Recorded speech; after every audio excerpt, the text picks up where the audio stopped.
Puis, une oligarchie prend forme en Amérique avec une richesse, un pouvoir et une influence extrême qui menacent notre démocratie tout entière, nos droits, nos libertés fondamentales et la possibilité pour chacun d'avoir une chance équitable de progresser.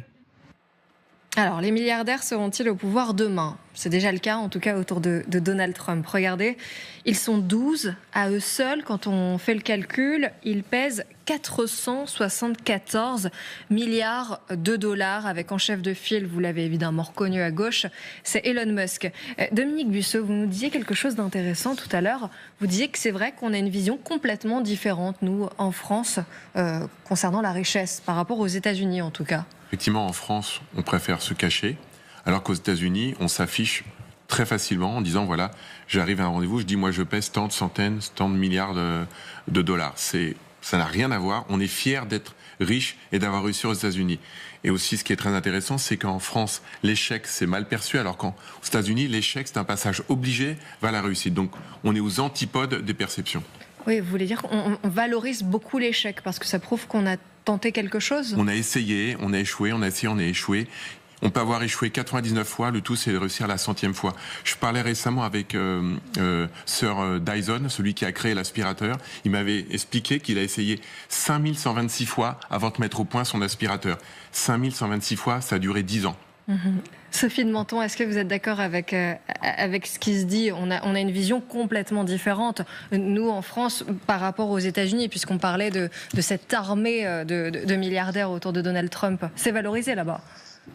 C'est valorisé, mais en vous écoutant, j'avais envie de sourire parce qu'en France, on ne valorise pas la réussite, mais pas non plus l'échec. Donc il faut ni réussir ni échouer. Ça devient compliqué. Je crois que c'est très étonnant. Je pensais à Jean-Luc Mélenchon, que vous citiez évidemment tout à l'heure, avec sa détestation des riches. Moi, je suis enchantée. Il a 1,4 million d'euros de fortune. Pour des Français, c'est énorme. Moi, je trouve ça très, très bien qu'il ait 1,4 million d'euros de fortune. Mais c'est absolument inouï. Et nous sommes en train, et pardon, même dans cette émission, où on essaie de mettre les choses au point, nous sommes en train de finalement fustiger les riches et les milliardaires. On est en train de dire que c'est pas juste, même pour les impôts, oui, ils en paient, mais juste à tel niveau. On est en train de calculer techniquement ce qu'il faudrait faire ou pas. Laissez tomber tout ça. Je veux dire, donnez envie d'entreprendre, aidons-les, et laissez-nous payer nos salariés. On a envie de les enrichir, nos salariés. D'ailleurs, on est de plus en plus dans la répartition et l'intéressement des salariés aux bénéfices. On veut qu'ils aient des actions des entreprises. On est en train de développer tout ça, qui n'est pas forcément très bien vu par la gauche, parce qu'un actionnaire, un actionnaire, c'est pas quelqu'un de très bien. Les dividendes, les actions, la bourse, tout ça, c'est l'objet de critique. Donc je suis vraiment irritée. D'ailleurs, je regrette infiniment parce que quand on entend une déléguée syndicale, Sophie Binet, qui est à la tête de la CGT, qui est en conclave, c'est-à-dire que pendant 3 mois, elle parle avec ses confrères du patronat et qui traite les grands patrons, à partir de quand étant un grand patron, de rats qui quittent le navire. Eh bien, le mouvement éthique, qui comprend 17 fédérations, qui comprend des milliers de sympathisants, a décidé de porter plainte pour insulte publique. Et donc, nous avons notre avocat qui dépose la plainte demain, je crois.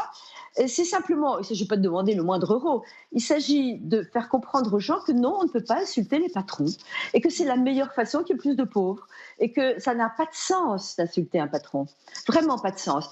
Et pardonnez-moi d'être très direct, mais je crois que le bon sens est là et je suis sûre que ceux qui nous écoutent le comprennent. Et quand vous dites qu'on comprend mal, on, c'est qui? Ce sont les gouvernements successifs. Alors, il y en avait un qui a essayé de faire comprendre qu'il fallait s'enrichir, c'était Emmanuel Macron, qui par ailleurs a échoué sur beaucoup de points, mais qu'immédiatement on a appelé président des riches. Non, il n'est pas président des riches, il était dans la loi de l'offre et de la demande, et il avait envie que nos boîtes réussissent. Donc je crois qu'il faut faire très attention à ne pas entériner ce sentiment qui a trop tendance à être là, et qui n'est pas... Moi, je ne crois pas que les Français soient jaloux. Et il ne faut pas encourager cette jalousie en disant « mais moi, je ne gagne pas, et lui, il gagne plus ». C'est pas possible. Les pays qui réussissent dans le monde ne sont pas comme ça, vous l'avez parfaitement dit. Quand on n'a pas une assez belle voiture aux États-Unis pour arriver à une invitation, on vous regarde en disant quand même. Mais bon, Sophie de Menton, on vous invitera aussi à regarder le début de l'émission où on explique bien. Enfin, en tout cas, c'est Jean-Claude Mailly qui disait que ce que disait Jean-Luc Mélenchon était complètement irresponsable et contre-productif. Donc voilà, donc on n'a absolument pas pris parti. Peut-être Arlette Chabot, qu'en pensez-vous quand Sophie de Menton dit qu'en France, finalement, on n'a ni le droit de réussir, ni le droit d'échouer? Elle n'a pas tort, parce qu'effectivement, on évoquait tout à l'heure la deuxième chance. En France, il n'y a pas de deuxième chance. Donc, effectivement, si Pourquoi on réussit... vous dites qu'on n'a pas de deuxième chance? Parce que c'est comme ça, vous avez échoué, c'est psychologique. Voilà, c'est vrai à l'école, échec scolaire. On a même créé des écoles de la deuxième chance à une période. Voilà, vous avez une nouvelle chance, vous avez échoué un examen, vous n'êtes pas condamné à aller chercher le premier boulot qui passe. Voilà, vous avez échoué dans la création d'une entreprise. Il y a une banque qui vous prête de l'argent. Je suis pas spécialiste, mais comme ça, on peut vous reprêter de l'argent même si vous avez échoué une première fois. C'est pas comme ça. Encore une fois ici, donc vous avez échoué. Vous êtes dans le camp des vaincus, ad vitam aeternam, si j'ose dire. Donc elle a raison. Alors on n'aime pas ceux qui gagnent quand même. Moi, je pense quand même qu'il y a vraiment, je le dis très vite, une fierté quand même de beaucoup de Français vis-à-vis des grands groupes français. Quand tous ceux qui sortent un peu de France et qui voient des grandes marques de luxe, parce qu'on voit bien ceux qui sont les plus riches, c'est à la fois L'Oréal ou LVMH, Hermès, etc. Bon, s'il y a une fierté quand même, c'est une image de la France. Donc, il faut bien séparer les choses. Après, il y a beaucoup plus de, d'attention négative, j'allais dire, portée sur des patrons d'entreprises. Voilà, on revient à Renault, Peugeot, etc. C'est autre chose. Voilà. Mais la deuxième chance, c'est vrai qu'elle n'existe pas. Et ça, c'est une mentalité française qu'il faudrait changer aussi. Et vous êtes d'accord avec ça, Dominique Busseau? Complètement. On parlait du système éducatif français. On voit quand un étudiant veut faire médecine, on peut le faire qu'une année. Si on n'a pas réussi, c'est fini. Il faut on va faire quoi, kiné, ou alors on va à l'étranger, à Madrid, on va en Belgique. C'est quand même dommage de ne pas pouvoir continuer à former les jeunes, parce que l'échec n'est pas une fin en soi. On voit quand en France, on a fait un dépôt de bilan, on est marqué au fer rouge par notre banque. Qu'est-ce qu'on fait après? On n'arrive plus à faire d'emprunt, ni personnel, ni professionnel. C'est quand même pas normal. Ouais, c'est typiquement français, ça, Adrien Gindre? Oui, mais en vous écoutant, je me fais une réflexion, c'est qu'en fait... vous n'avez jamais échoué, par exemple. Si, à vous convaincre, Émilie, bien sûr.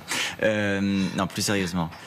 La question, c'est aussi celle de l'acceptation de ceux qui réussissent. Parce que... on peut dire un entrepreneur aurait besoin d'échouer pour pouvoir réussir demain. Mais le problème, c'est que la contestation aujourd'hui, la crispation, elle ne vient pas des entrepreneurs qui échouent.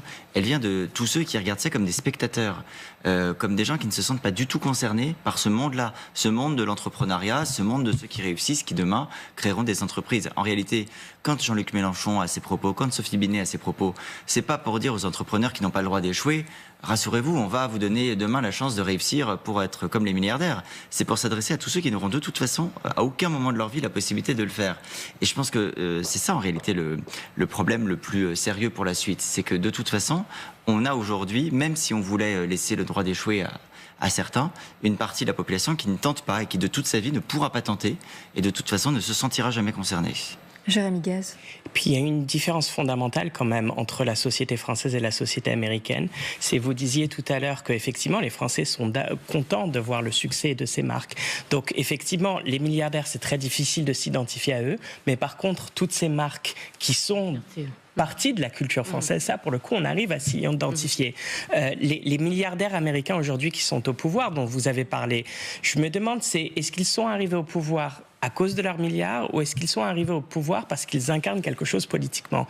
Elon Musk incarne quelque chose, il a eu une transformation assez rapide personnelle sur le plan politique et on voit Mark Zuckerberg et Jeff Bezos qui étaient autrefois des piliers du Parti démocrate qui ont retourné leur veste. Et donc là, effectivement, il y a un projet politique qui peut prêter à confusion et qui peut faire craindre beaucoup de choses en tant que citoyen, tandis que nos milliardaires français, eux, pour le coup, ce qu'ils incarnent, je pense, c'est une réussite économique ou une vision du monde économique, mais il n'y a pas grand-chose de politique derrière, sauf quand tout ce succès est politisé, comme vous disiez tout à l'heure. Dominique Busseau, Peut-être un mot aussi sur ces milliardaires autour de Donald Trump. Vous le disiez, c'est absolument pas tabou aux États-Unis par rapport en France. Non, pas du tout tabou. Et comme vient de le dire Manuel Guez, il y en a un certain nombre qui ont retourné leur veste il y a très peu de temps. C'est le cas de Mark Zuckerberg, qui a changé la stratégie de son entreprise. Il est passé de démocrate à républicain.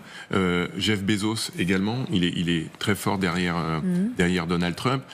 Elon Musk, bon, on ne revient pas là-dessus. Sa fortune fait qu'avec sa fortune de plus de 400 milliards, il représente le PIB de pays importants comme la Norvège et même plus importants que l'Ukraine. Donc ces gens-là n'ont pas peur, ils n'ont pas froid aux yeux.